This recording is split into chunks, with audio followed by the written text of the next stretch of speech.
Good evening, Canes fans. Welcome into the 5th episode of the Rod The Bodcast. Tonight is Offseason Part 4, and we aren't trying to save money. I'm your host, Jordan Betts, and tonight I'm maxing out the credit cards with my co-host, Michael May. How are we doing tonight, Mike? Doing great. Just a couple of big spenders here, ready to go out and... Balling on a budget? No budget, because we're not trying to save money. We're not trying to, but, you know how it is, like, it's appearance. Yeah, when I act like I got it. That's why I spray painted my credit card black. Okay, so our plan this evening was actually to talk expansion draft. We had anticipated, a pretty lively expansion with, trades and moves and, who was going to be, selected from the Hurricanes roster. We'll get to that. That is still on the docket for this evening. However, our plans totally shifted when the news of the Alex Nedeljkovic trade was made public. Mike, give me a little instant reaction. It was out of left field for sure. Wasn't expected. You look at it up front originally, and you're just like, the gut reaction is he is clearly not the guy to the organization. Yeah, I mean, things we got right. 2 years, $3 million per. We were under the assumption, even with the recent news, and we haven't recorded in 10 days or so. So within that 10-day period, rumors had come out that there was a disconnect between the Hurricanes and Nedeljkovic's camp. They were worried about going to arbitration. Even when we heard those rumors, I don't think we thought we'd ever get to this point. And hearing that Carolina had offered low at 1.5 per. Ned's camp obviously wanted no part of that. Minimum 3.5 was their ask. Clearly, post-trade, Detroit was able to meet him in the middle a little bit, settling on a 2-year, $3 million deal. I'm not saying he's the guy. We weren't sold on him, but for a young man that had played as well as he had in limited action, I think that's a great bet for Detroit and Stevie Y. Just weird times here. And the rumor, and the reason we titled this podcast or this episode of the podcast is we aren't trying to save any money, is Don Waddell quickly came out right after and basically alluded to the fact that, hey, appreciative for Ned, what he was able to do this season, but they didn't view him as the guy. So we got that part wrong because we thought the team viewed him as the guy and were willing to do a bridge deal with him. Now, and, alluding to the title of the episode, Don is saying they're on the search. And that means a veteran goalie with tangible NHL experience that can come in and be a true number one. Mike, what are your thoughts on that? Do you think he's being, transparent there? Because he's quoted as saying this is a win now team and we need to bring in a number one that can augment this team to get it over the top. Or is this him playing the media a little bit, knowing that they're in negotiations with Dougie Hamilton and understanding this might not look good for those, thinking that Carolina should be a win-now team and you just let your perceived number one walk or you trade him away? I think it's a mixed bag when you really look at it. I think what he's saying is true.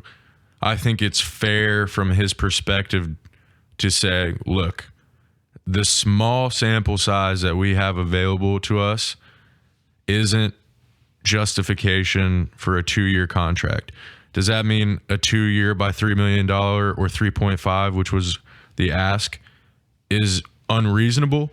No, maybe not. But when you're trying to use every single bit of your cap space and it seems as if they definitely don't see him as a 1A, they maybe see him as a 1B, like the old Mrazek and Reimer tandem, that whole idea.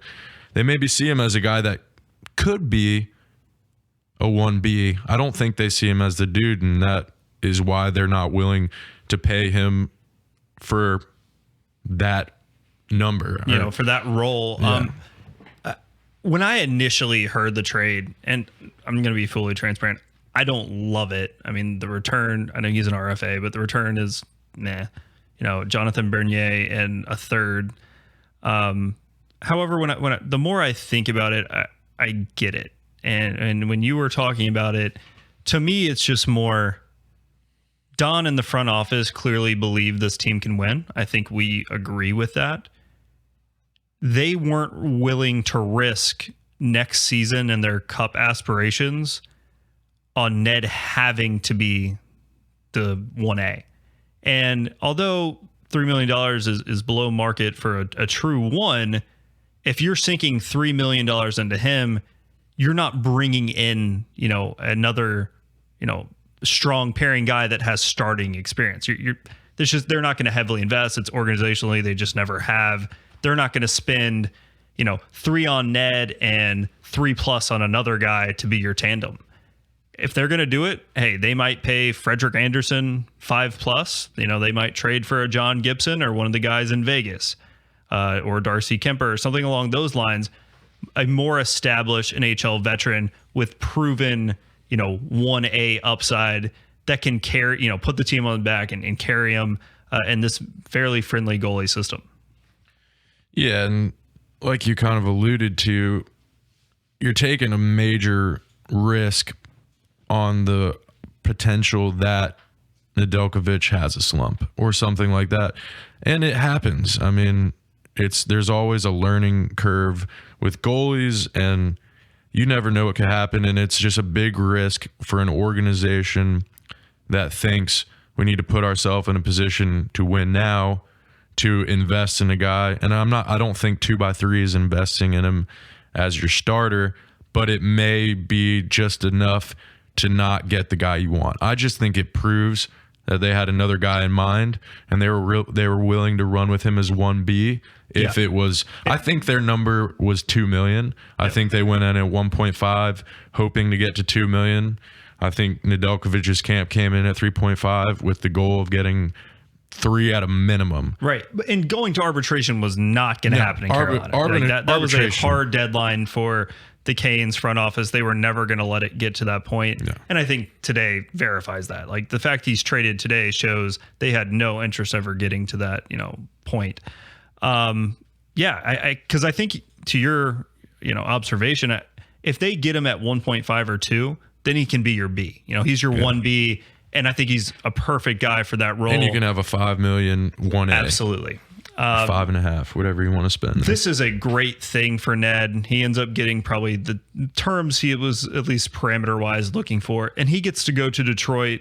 Young team, long way to go, but he's going to be given the leeway to be the number one there. I understand they still have Thomas Greiss, but if you listen to Stevie Y's comments, post trade, which we can get into that too, but basically saying, hey, this is a guy that we thought was worth the quote unquote risk. The terms were, fairly easy for them to, rationalize, and a player that they believe could probably be in their organization for a long time. I know that's the hope. And if he comes out and is the same guy or roughly the same guy, he'll get another extension in a few years. And then retroactively we'll go, that was a bad move by Carolina. Unless the guy they bring in to be their number one. And people are seeing Don Waddell as like veteran comment. That's not Jonathan Bernier. I mean, they might not even see, it was just for his rights. They probably will not even sign him unless it's a cheap, he's your, 1B goalie. Yeah. We can speculate who they might bring in. You want to go there? Or you want to talk about Steve Yzerman's comments first? We can touch on Yzerman's comments quick, I think. So he was posed this question. Why did Carolina give up a Calder finalist for, and this paraphrasing, what essentially amounts to nothing? And Stevie Y was just like, I don't know, but we're good with it. Yeah, he essentially said you'd have to ask them that. So, which is a very true statement. Like, I don't know why you'd ask Yzerman that. It just the deadpan kind of disbelief, and we were joking about it before the episode. It's almost like that guy in your fantasy football league just sends out like random trades and like they're terrible offers, and then this one gets accepted, and he's just like, oh my god, like someone accepted that deal. Yeah. And hey, it may work out. I think we'll feel a lot better about this as soon as we have a little more clarity on who Carolina is going to bring in. Yeah. And so, let's just jump right into that. Who are the top targets in your mind? Are we thinking, UFAs, Frederick Anderson type, or are we anticipating them being pretty aggressive on the trade market? And how does this affect their overall team build? Let's just kind of try to unpack this a little bit. So when I start to unpack it and you look at the free agent crop, it's like not overwhelming what's available. You already mentioned Anderson. He's a guy that hasn't been stellar lately, so it depends on what the number is. I trust the Canes pro scouts and the analytic department to have good information. So I believe they have a short list, and I'm sure that they're looking at guys that they think will come into Carolina and do better than what they've done previously. So dwelling on previous numbers might be lost. Yeah, it doesn't really seem to matter. I mean, call them reclamation projects or whatever you want, but like Peter Mrazek came in here and was considered a pretty ho-hum signing. No one was like hyped about that. And he played, very well. I'm not going to say an elite number one, but they won a lot of games with him. Their backups have been outstanding. James Reimer, great buy low to get rid of the Scott Darling contract. Curtis McElhinney, outstanding here. Gave you, very good 1B and played some great playoff games for you in 2018, 2019. It just seems they are able to identify people that maybe fit within their system who are good buy lows that they can get relatively cheap. I think we'd both maybe love to see what they could do with, good example of a guy that's on the market right now. The current Vezina winner, Marc-Andre Fleury. Like, I think it'd be great to speculate about that. I'm just not sure if this current regime has any interest in spending $6-7 million on a goalie.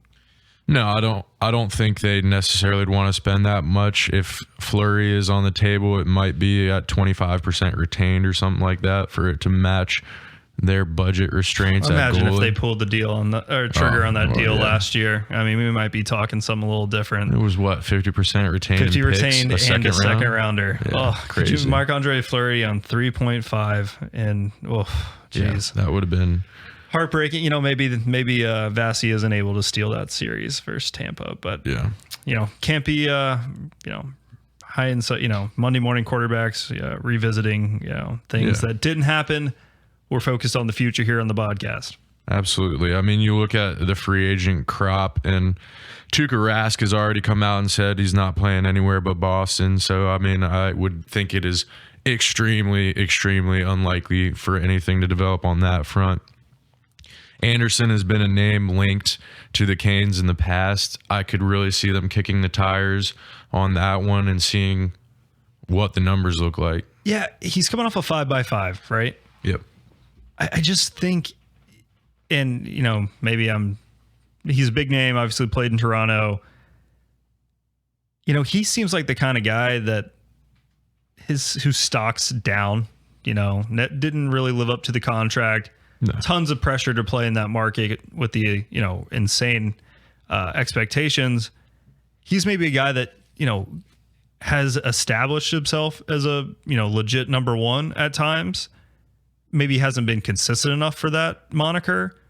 But the truth is, if they can get him to come here in his early 30s, got lots of hockey left in him, on a deal under 5 or something like that, over 2 to 3 years, I think you do that in a heartbeat, and you feel a lot more confident in the upside of that versus a Ned, who, although we saw him be the best goalie in the AHL and win a Calder Trophy, they turned around the next year and he really struggled. And so, which guy is it? I just don't think we have the requisite, noted consistency out of Alex Nedeljkovic to merit being the number one goalie heading into a season for a team with cup aspirations. And so that's why I've become more and more comfortable with it. I still hate the deal from a return standpoint, but I think if we all take a step back and kind of take a deep breath and realize,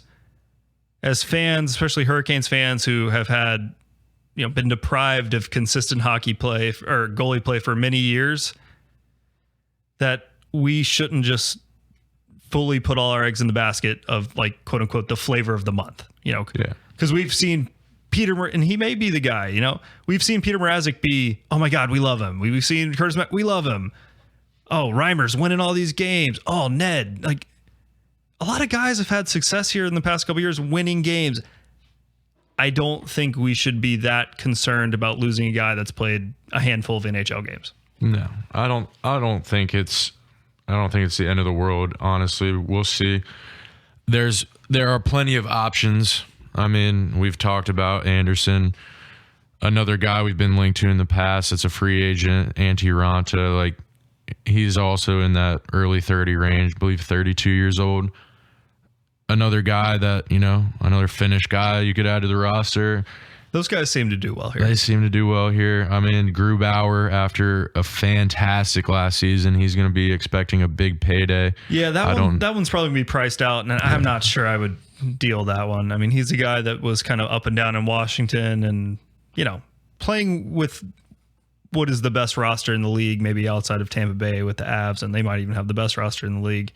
I don't know. I just feel like someone's bound to overpay if they go too high above market on him. Yeah, I'm sure. I would think the Canes probably aren't in on him. He's definitely a notable free agent, somebody that's out there. I don't foresee it happening, but you never know. We could see a big splash. The management has shown a willingness to spend around $7 million a year on goalies. Sure, that seems to be the budget. Maybe they push that to 8 max. If you're looking at that, I think if a Bernier deal is sorted out in the next couple of days, and you see him at 1 million, 1.5 million, or something low like that, then maybe you do go after a $6.5 million goalie. I think Grubauer might be looking for more than that. We'll have to see. You really have to start looking at trade partners outside of that. I think this is where it gets interesting. I think this is kind of where yours perk up because, not to sound redundant, but if it's not Anderson, I'm not sure any of those other guys make you feel great, going into next year, like you have your one. So let's talk trade market. I mean, Raanta maybe, but let's talk trade market. And speaking of Antti Raanta, his old battery mate, what do you think about Darcy Kemper? I think we both love the player. I know we had talked outside of this that we were very in on them trading for him, as was the rumor entering last season. The one concern, he's put up Vezina quality numbers. He just can't stay on the ice, man. And yeah. I think Arizona's been rumored they're trying to shed money. So I'm not sure his value is what it was. So you might get him on the cheap compared to what it would have been just a year ago. But is he a guy that moves the needle for you? Like you mentioned, the injury part is a concern. With that being said, he's on the last year of his deal at $4.5 million. So the cap hit certainly matches the budget, right, for the Hurricanes. I think the skill set is awesome. I think his style of play in front of our style of defense matches really well. If you ultimately with Kemper, if you force people to take shots outside, they're just not going in. I mean, part of that is a product of his size, and then obviously he's a talented goalie on top of that. So he's a guy that I see as an option. I think you have to have a solid 1B if he's your guy, because like you said, guy's probably going to play some games, maybe more than you want him to. Yeah. So, and maybe, I don't know. We'll see. That's an option. He's a guy that I would be excited. It's a high risk, high reward opportunity. And I mean, a high reward could be a Stanley Cup. Stanley Cup. Yeah. So when you're looking at it in those terms, it's definitely something that they will circle back on. And when I say they, I mean Hurricanes management. I'm sure they'll have discussions and see what the price is for Arizona. So I already talked about Marc-Andre Fleury. What about his counterpart there in Vegas, Robin Leonard? Because it does seem like the Golden Knights are going to move one of those guys. I think it's likely that it's Fleury that they move. They made the long-term commitment to Lehner. They seem to kind of prefer Lehner. The front office, it Absolutely. seems to, they want to push him. They switched it in the playoffs. It's almost like the only guy that doesn't want him gone is the owner. And that's kind of like he's the biggest voice in the room. So we'll see what actually happens. But just having the term on Leonard kind of makes it a no-brainer for me. If you're going to move one, keep the guy that has, multiple years left on his deal. Anyone else around the league where you can kind of who's available? I know there's some RFAs. I don't think Shesterkin or the guy in Washington starts with an S. Fill me in. Samsonov. Who are we talking about? Oh, Samsonov. There we go. Samsonov. I don't think either of those guys are, signing. I don't think the Canes are RFAing anybody to begin with, but definitely not going to be allowed to happen with inside the Metro. So I just don't know where they go from here if it's not, Phoenix, Vegas, unless you got another name for me. I mean, names that are plausible. Yeah, on the trade market. I don't know of many that are on the trade market that really make sense. I'm not sure with the tragic passing of Matis Kivalinkas, and I'm sorry if I butcher his name, but the Latvian names, they're not all Archer Zerbe, so that's a tough name to say. With that passing, though, I think that changes their perspective on moving a goalie. I mean, they have Merzlikins and they have Korpisalo both on 1 year remaining on their contracts. It's one of those situations where I'm not like super hot on either of them. I don't see them as like your win now goaltender. You're probably right. And, I laughed at your pronunciation, but that's just a horrible situation what they're dealing with there in Columbus. And, our hearts go out to those families. And, it just kind of seems like a situation where from the outside, you don't really want to be sticking your toes in there, even from a hockey perspective. And, they're kind of going through a rebuild. And I don't think either of those guys are, as you said, viable for a win now team. I don't think Bennington's going anywhere. They just extended him in St. Louis. Nobody from Chicago. Soros is an RFA. They're definitely going to re-sign him after Rene retired. Do something crazy. How much is Florida willing to give up? As far as retaining some cap on Bobrovsky. I just don't think there's a ton of clarity, but that really doesn't concern me when it comes to Carolina, because as good as the hockey insiders are, they don't really ever seem to have a bead on this team. Like, yeah, we got rumors that there was, a discourse between Ned's camp and the team, but no one predicted this. And they weren't in on the Trocheck trade. They weren't in. Take a deep breath. They'll figure it out. Yeah. We may disagree with the methodology sometimes, but to this point, at least, and I think it'll eventually bite them if they continue to behave like this. But for now, we have to continue to give Don Waddell in the front office under Tom Dunn the benefit of the doubt. Yeah, I think right now it seems like things are just a little out of the ordinary. They certainly are. I don't think that ordinary always wins. So we'll see. They may be on to something that just isn't apparent to us. Like you said, until it doesn't work, I'm going to give them the benefit of the doubt. Like I said, I have a lot of faith in our pro scouting department as well as the analytic department, and I think our management does a good job of blending those two ideas and really trying to make decisions that are best for the long-term health of the franchise while also achieving the goal of winning now. And I think that's something that you look at and you say, all right, I'm going to sit back and have you either prove me wrong or prove me right. Sure. And I don't think we need to go into another Dougie diatribe, but to me, this has not been a win now offseason to this point, and they still have plenty of time to rectify that situation. I'm going to hold off judgment.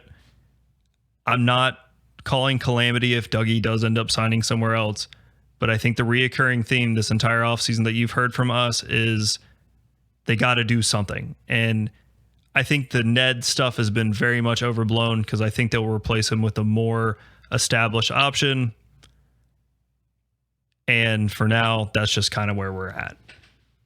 I think this is a good jumping off point to go into the expansion draft and talk about another player we lost. And, we haven't gotten a lot of things wrong this offseason, believe it or not. Go back and listen to the episodes. But I don't think either of us predicted, I know I didn't, that Morgan Geekie would be the pick. I was very firmly in the Jake Bean camp. I thought if Geekie or Lorentz was going to be the pick, heck, even Nino was exposed, that we would have to give up an asset and to kind of, traverse that situation with keeping Bean and Nino. It's one of our friends referred to it as Christmas, and it sure felt like that until the Ned trade today. Yeah. Well, when you look at the expansion draft, when we originally talked about it, I thought that there was an opportunity that Fogle would be a guy that they would be interested in. When he was protected, which kind of caught me off guard. I know they kind of played their cards and were hoping that the Nino cap hit would kind of deter Seattle from selecting him. I think it clearly did. I think Nino could have easily helped that team in the now, and I don't think the price tag is overly ridiculous. When Fogle was protected, I looked at it and I said, there's no way it's not Jake Bean, right? Because it was in my book. Ron Francis draft pick, and it was Jake Bean or Warren Fogle in my book were the two, if those were the two that were left unprotected.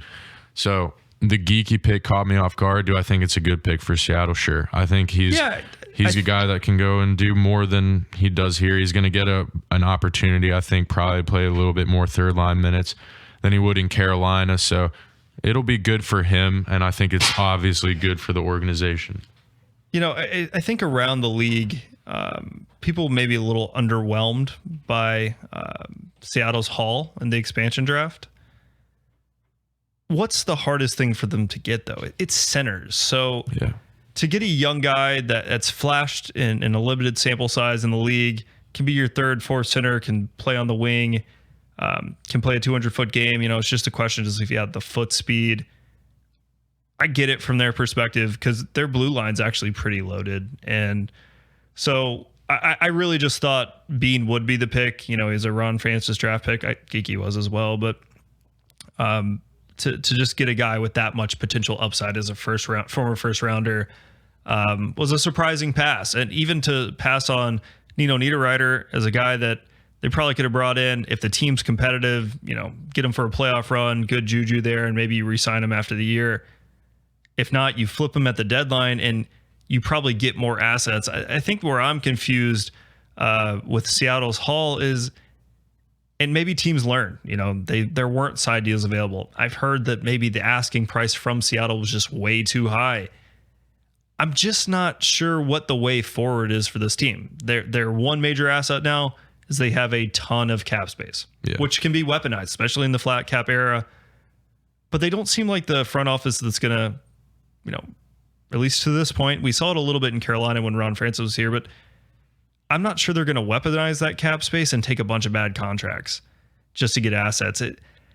I am very curious how they, traverse into free agency because there's a lot of, fairly big name guys available, but how much do they want to tie up their cap in that? The Pacific is bad. They could theoretically be the second or third best team this year.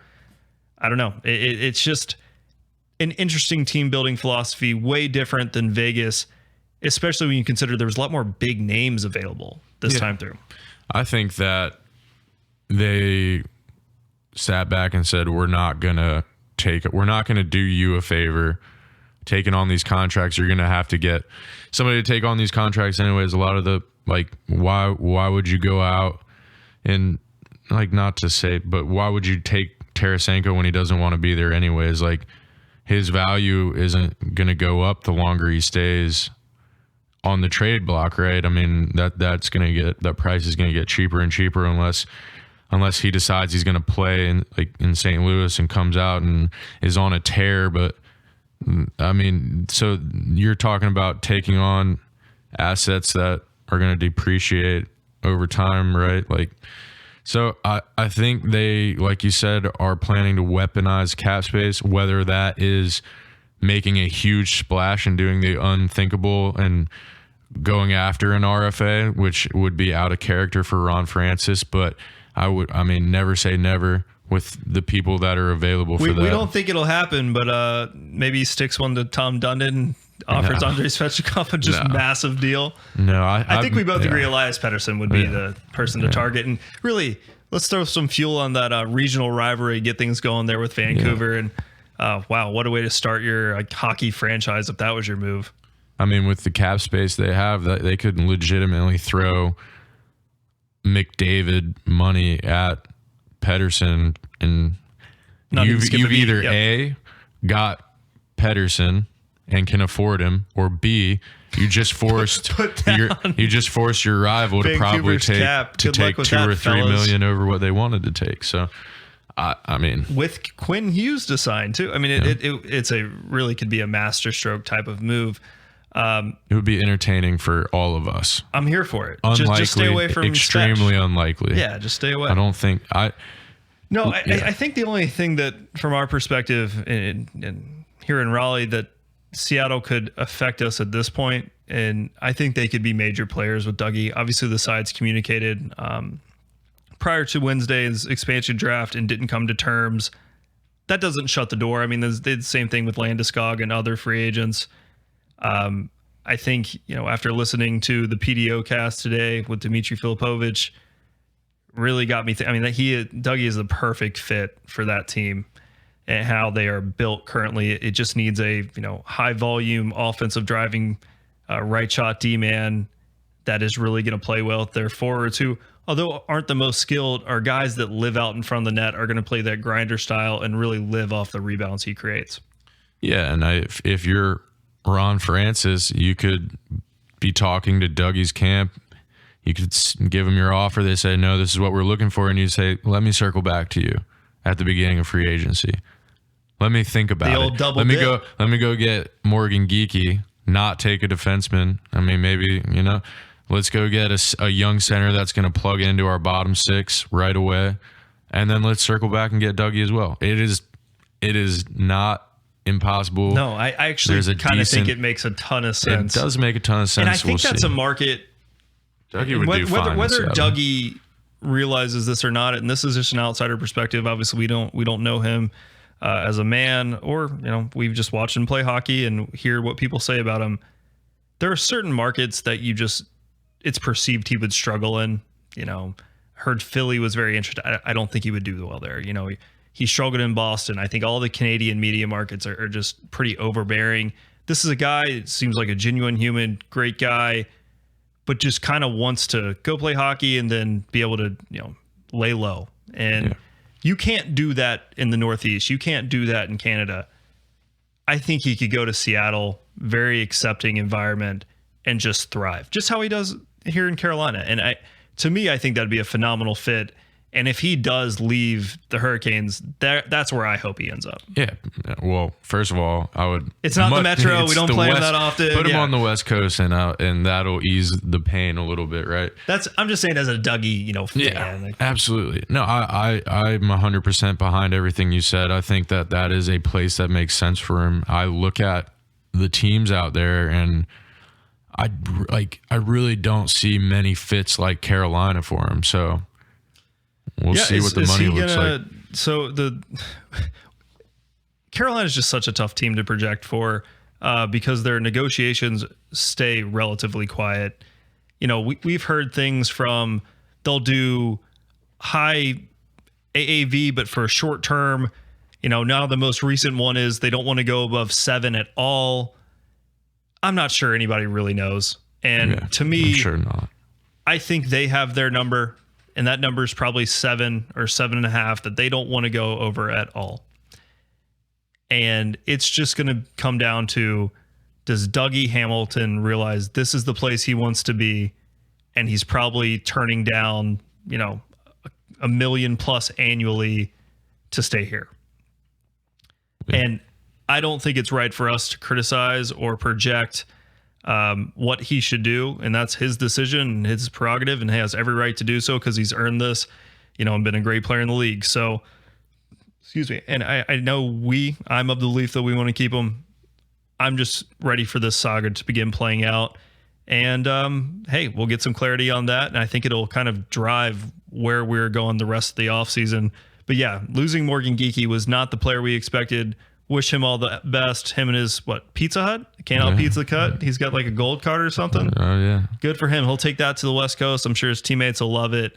But before we wrap up tonight, I think we really, since we're picking, in the late 20s, it's kind of hard to project who's going to be there. So we're not going to be like, oh, Carolina's going to draft this guy, this guy, this guy. That's impossible. There could be a player unexpectedly fall, especially this year where scouting was so different and a draft class that is not deemed, as high caliber as the ones that we project to have in 2022 and 2023.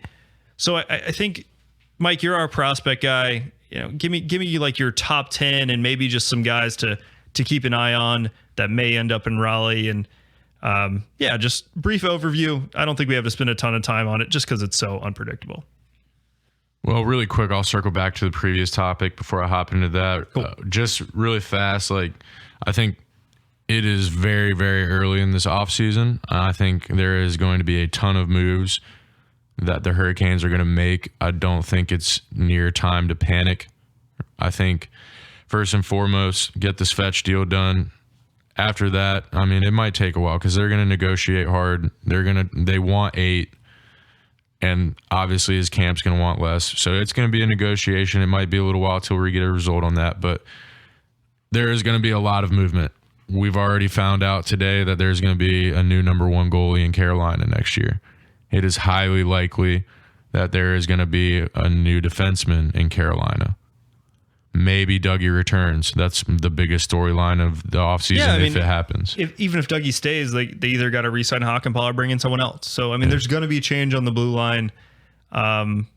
Obviously, you got to fill – you don't have to fill Geekie's spot, but you got to fill Martinook's. What's going to happen with McGinn? There's a lot of fluctuation going on. They're not done. They are not near done. Yeah. And I think after today, the approach I'm starting to take is step back, don't overreact, wait until you see the full picture in October, and then we'll make some judgments. And, we'll get into that. We'll predict how we think the team's going to play. But unfortunately, and we hate to be redundant on it, but a lot stems to what happens with Dougie, because that's the big market deal. And if he signs, well, that limits what you can do. If he doesn't re-sign, you got a lot of work to do, but that gives you a lot of money to play with too. Exactly. So yeah, it's just going to be interesting. And deep breath. I'm not freaking out yet. We got a lot of prospects coming of age. If nothing else, hashtag content for us, right? Yeah. We'll talk about prospects in the future of our current prospect pool and guys that we could see making the jump, but I'll quickly jump into the 2021 draft board. We're not going to really dig in too deep on guys the Canes are going to select because it's just all hypothetical, and there's tons of people out there that you can go follow that do that exclusively. One of the first ones that comes to mind is Corey Pronman at The Athletic. If you're a fan of prospects, I would definitely go check him out and his work. And through his work, you'll get linked to plenty of other people. When I look at this draft board, there's a clear top 3. I think the order that it'll probably go is going to be Owen Power, the defenseman from Michigan. I think he's likely your number 1 overall pick. I think the only concern there is he's rumored to probably go back to school for one more year. He should go back to school for one more year. Michigan, good Lord, 3 guys is predicted in the top 10. Quick aside, not to cut you off, but that's wild. And I know they made the tournament. Didn't they get COVID eliminated? I'm not sure. Something like that happened, but not bad to have the guy that's probably going number 1 overall coming back to you for another year. Yeah, and then the number 2 guy that could go number 1 as well is going to be Matt Veneers, also out of Michigan, Big Ten guy. He is a two-way center, right? He's not wowing you on offense, but he's a Rod Brendamore. Honestly, he's got a lot of like Rod Brendamore qualities to him. Doesn't he project to be more of a true 2 with great two-way capability? Yeah, he's not a high-end 1 out as a 1. He could be your top line center. I think it's when you project where guys are going to play when they're 17, 18 years old, we'll just have to see how he develops. Some guys jump into the league and just have it, take the bull by the horns. Like, if you're going to bet on a guy to come in and solidify himself, I think he's your biggest lock for, like, you're guaranteed a top 6 solid guy. And yeah. He might not have the highest ceiling of the 3 guys we're going to talk about in the top 3, but he certainly has, in my opinion, the lowest floor. Or highest floor. Highest floor, excuse me. Yeah. Highest floor, but maybe the lowest ceiling. But Sure. Yeah. I mean, this kind of guy, lunch pail, if you want to bet on him, and it's never a bad pick. We touched on Seattle needing centers. I think he's a really good fit there. And also, I mean, you made a great observation. I'm just kind of extrapolate a little bit. It's really dangerous to play the game that this guy's a 2C. Well, what's a 2C in Seattle is not a 2C in Tampa, you know? So, like, sure. Hey, let's not inundate ourselves with, you know, where the guy's going to slot in at 18 years old. And, like, let's just project what kind of player we think he can be. He's going to be a difference maker. I think that's the best way to look at it. The third guy, I have him as my favorite prospect of all. If I was drafting number 1, I would take him. I'm a big fan of higher risk, higher reward. I think especially when you're drafting, even at number 1, you want to take the guy that has the potential to be a game changer. And for me, that's William Eklund. The dude, first of all, is a phenomenal skater, very creative, very skilled winger. I think his ceiling is very high. I think he has game-breaking potential as a first-line winger. If he's a guy that you plug in on your power play, he's a guy you plug in on your top line, and he consistently goes out. And out of those 3 guys, has the biggest opportunity to be a game breaker. He's likely going to be taken 3rd. With that being said, I'm very high on him. I think he's my favorite prospect. Who's the other winger? Is it Gunther, the one that Anaheim's rumored to be really in on? But there's also lots of smoke that Anaheim's probably going to deal that pick. Who knows if that comes to fruition? But yeah, keep hopping down your list here. Yeah, so then for me, from here on out, it's pretty wide open for the top, like, so you 8. view it as 3 guys, and then next year it's kind of 4 through 7, 4 through 8. Okay, you want to just read those names? Honestly, it maybe even be 4 and then 5 through 8, because 4 I think is not quite in that top. He's kind of in his own tier. And who were we talking about? So that's gonna be Brant Clark. Okay, where's he out of? He's in the OHL. He's just a solid defenseman. I think. I would not be surprised if he turned out to be the better of the 2 defensemen between himself and Owen Power. With that being said, I think you look at Owen Power, and I think one big draw is the size, right? Yeah, he's every bit of 6'6", right? Good skater. Yeah, Brant Clark, he's like, for me, he's a guy that I see as just having a super solid all-around game. And I would not be surprised if he pans out to be the better of the 2 defensemen. The next guy on that list for me, which is like the beginning of the next tier, it's like a toss-up between who you previously mentioned, Dylan Gunther, right wing out of the WHL. That guy is very similar to Eklund in the terms of creativity and game-changing ability. And you would know better than me. Looks on just numbers more maybe a finisher than Eklund, but less creative, or I got him flipped? No, I think they're both in that just same super category. Similar games. Yeah, you just think Eklund has a little higher ceiling. Yeah, I think they're very similar. With Gunther, you get a right shot, and honestly, both of those guys, like, you could see Gunther jump the board. To be totally honest with you, he could be one of those guys that moves up from top 10 into the top 5 really fast, or top 3 potentially, depending on how teams have evaluated. Yeah, Anaheim's in on him. That's there's a lot of smoke there. So we'll see. It's gonna really be interesting to see how each scouting department has gone out and scouted, because you look at these lists and you're like, there could be outside of the top 3, because I really do think the top 3 is locked in. Like anything, I really think anything could happen there.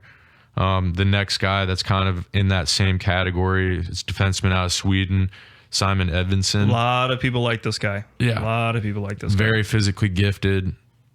Same guy, play driver, solid two-way defenseman. A lot of people are, like you said, are high on him. Yeah, I don't think... No one's saying draft him over Power, but I think what you are seeing is, like, when you talk ceiling, this is another guy that, as you mentioned, with your fourth player, that another defenseman that maybe has a higher ceiling and you could see outplaying even the number one overall pick. Yes, I see Evanson almost, from what I've watched of him, when I watch him, I almost see like a little bit of Victor Hedman in terms of the way that he moves on the ice and his playing style. It's just like, I don't like making comparisons, but when I see him, he does kind of resemble Hedman to me when I watch him play. Another super awesome player that could be really good. This could look like a bad crop. It could turn out to be a really good crop depending on how these guys, end up growing in the next couple of years. The next guy on my list, which is a guy that could move up just out of sheer name, is Luke Hughes, brother of Quinn Hughes and Jack Hughes, defenseman with the U.S. national team program.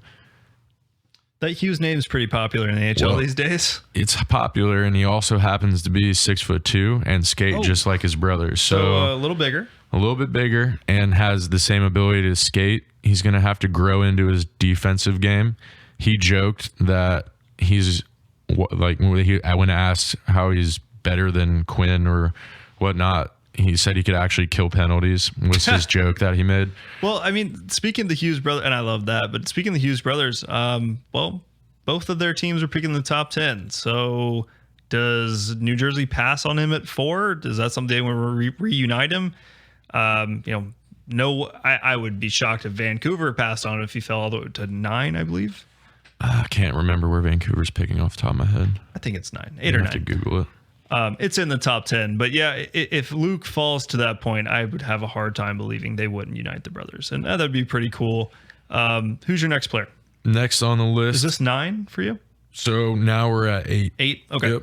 So this Can't is like count. the end of the next tier for me, and I could see this guy going all the way up to 5 as well. Mason McTavish, the center of the OHL. Right. Yep. I like his game a lot. He's not one of the guys that I've gotten to watch as much as I would like, but he's someone that I've read up on, and a lot of people are super high on his game, and they group him in to that talent group. I'll have to see his game more to have more of my own opinion. That's why I put him at 8 instead of higher up the list. The next guy on that list, which honestly I'm a big goalie prospect fan, and I'm a big goalie prospect fan. Which one of the two do you have higher? So I have Wallstedt. Okay. From Sweden. I like that guy. I mean, he's a gamer. He's a winner. The skill set. I mean, I think the guy has real number one potential, like long-term potential. I know goalies are taboo, but at least the guys that have recently been taken in the first have all hit. Wouldn't you have loved to have Spencer Knight a couple years ago? I mean, good Lord, we wouldn't be talking about this Ned dilemma. We'd have a 1 and a 1 with a much higher upside. And hey, I'm not sure if Florida, they have Bobrovsky. They're not just going to put all their eggs into that basket, but to have a player with that pedigree, I mean, we've just never seen something like that here. Yeah. Yeah. But I would have your guy first too. Yeah. So the other guy is Costa. I don't have him in the top 10, but a lot of people have him higher than Wallstedt. I think it's a toss-up. My personal preference is Wallstedt. And there's a lot of people that don't think one of them will not make it past Ottawa at 10. So we'll see how that plays out. We missed out on our goalie last year when Nashville sniped him. Yeah, Askarov. So they're in the same both goalies, in my opinion, are in the same category as Askarov. Okay. And we would have been thrilled to have him, but absolutely. I think we're pretty pleased with Seth Jarvis too. Oh, absolutely. Yeah. We can figure out the goalie. Having a guy like that you could potentially have on an ELC contributing substantial points. Those are things that help you win Stanley Cups, right? Especially as you know, if you're a team that's not trying to save money, well, you got to save it somewhere. So it's nice to have those guys on the ELCs. Who rounds out your top 10? So the last guy on my top 10 is our last Michigan boy for the top 10, Kent Johnson, center. It's going to be interesting to see. I haven't watched much Does he skate enough? Everyone talks about the shot. Yeah, I haven't. Does he skate enough? I haven't watched a bunch of Michigan games. I haven't been as big. You don't spend your Saturday nights watching Big Blue hockey. Digging in on Big Blue hockey, no. Especially growing up a Penn State fan, but we'll just leave that there. He's another guy that scouts are super high on. It's tough. I haven't seen. I've more watched highlights. I haven't been able to like sit down and watch actual games for him. He's the type of player that looks great in highlights, but like, how does it look over 60 minutes? That's kind of my thing. That's why I defer to the scouting report on him, and they see him as a legitimate top 10 guy right now. Could fall into the 15s, 16 range, the teens, I should say. But we'll see. This is 15s, the 15s, 16s. You know, the teens. We don't count good here on the podcast. It's been a long day. You know, I had to get up and take a bunch of people to the airport. Two more things I want to touch on. One, what happened to Rattay? What happened? And I'm probably not pronouncing that right. It's Finnish, right? But yeah. What happened? He was like the consensus 1-1 coming into this class and just really struggled. Yeah, he really struggled. He almost would have benefited from not playing. Yeah, honestly, if that was a guy that got injured instead of played, his draft stock would probably be higher. It's interesting. He's a guy that at the end of the day could end up being a really great hockey player. But he's like one of the guys that makes me super curious, because when you look at the development cycle of players and stuff like that, and you see this guy that just looks like he's going to be a stud, like years for years was consensus top of the class, and then to just really drop off. The question is, did he peak early? Did he just have a bad year? Yeah, was he just more physical than everyone else and everyone caught up in their development? It's a scary thing. I think it's something worthwhile if he falls all the way to, our late 20 pick. Probably not going to happen, but just a name worthy of bringing up because he was the guy entering this year. Last thing before we hop off, late breaking news, Kane's schedule release. Opening night versus the Islanders. What is it? It's a Thursday, October 14th. Yes, October 14th. We're excited. It's actually a really good schedule on paper. We'll get to see Seattle for the first time in Seattle, November 24th. They will make their first visit to PNC Arena March 6th. I know we're all excited for that. It's always cool to see the new teams come in. We were very hyped for Vegas. We've talked doing a trip out there for the first game. I know you did that when Caroline went out to Vegas the first time. Hopefully this recent, COVID bump with the Delta variant doesn't, dispel our plans of doing something like that, or, keeping fans out of the arena.